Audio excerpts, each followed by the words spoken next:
Hello guys, तो आपका स्वागत है हमारे एक और नई यूट्यूब वीडियो में। तो आज हम जो सभी क्लासों के लिए इम्पोर्टेंट चैप्टर है जो कि न्यूटन की गति के नियम के लिए हम एक बहुत ही आसान ट्रिक लेके आए हैं जिससे तीनों नियम आप याद रख सको। बहुत ही अच्छी ट्रिक है, तो वीडियो को ज़रूर पूरा देखना और वीडियो को लाइक कर देना। और चैनल पर नहीं है तो चैनल को प्लीज़ सब्सक्राइब कर देना ताकि ऐसे न्यू वीडियो की जो आपको पहले जानकारी पहुँचे। तो चलिए वीडियो को स्टार्ट करते हैं। तो आज का हमारा टॉपिक है न्यूटन की गति के नियम।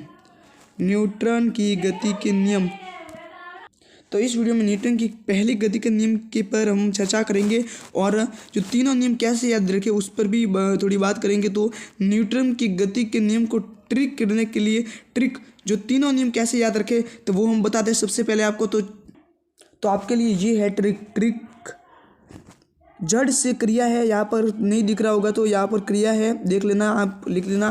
तो जड़ का अर्थ है पहला नियम है जड़त्व का नियम। जो न्यूटन की गति का पहले नियम को जड़त्व का नियम भी कहते हैं। तो इसको याद रखने के लिए आप जड़ याद रख लेना, जड़ से क्रिया पूरा याद रखोगे तो जड़ से क्रिया तीनों नियम आपको याद रहेंगे।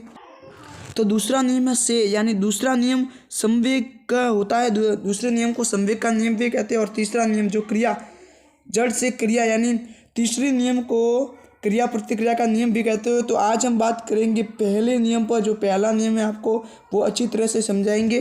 तो चलो पहले नियम की ओर बढ़ते हैं। तो देखते हैं जड़त्व वस्तु का एक प्राकृतिक गुण है। अब हम देखते हैं अपने प्रथम नियम को। यदि कोई वस्तु स्थिर अवस्था में है तो वह स्थिर अवस्था में ही रहेगी।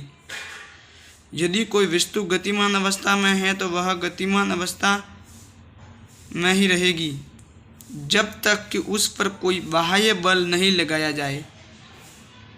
इसको हम एग्जाम्पल के थ्रू समझेंगे। यह आपका एग्जाम्पल, कोई पेन टेबल पर पड़ी है, जैसे कि आपकी कोई पेन है वो टेबल पे पड़ी है, ठीक है। अब विरामावस्था में वो है, उस पर वह किसी भी प्रकार की गति नहीं कर रही है, वह विरामावस्था में है। जब हम उससे लिखते हैं, जब उस पेन से लिखते हैं तो वह पेन गतिमान हो जाती है, उसमें गति होने लगती है, वह गतिमान हो जाती है। इसका मतलब उस पर हमने बाह्य बल लगाया। एग्जाम्पल एक और देखते हैं। जैसे कि ये पेन है, अभी ये पड़ी है, तो ये कौन सी अवस्था में? विरामावस्था में। हम इसको उठाया ऐसे, तो ये कौन सी गतिमान अवस्था में हो गई, हमने इस पर बाह्य बल लगाया, ठीक है। ये कोई पेन है, ये गतिमान हो रही है, देखो ये गति है मान, ठीक है। इसको हम रोक देते हैं ऐसे, तो ये स्थिर अवस्था में हो गई। तो यही कहता है गति का प्रथम नियम कि यदि कोई वस्तु गतिमान अवस्था में है तो वह गतिमान ही रहेगी जब तक कि उस पर कोई बाह्य बल नहीं लगाया जाए। और यदि कोई वस्तु स्थिर अवस्था में है तो वह स्थिर रहेगी जब तक कि उस पर कोई बाह्य बल नहीं लगाए। तो ऐसा ही इम्पोर्टेंट टॉपिक के साथ हम आपको फिर मिलेंगे। तब तक के लिए धन्यवाद।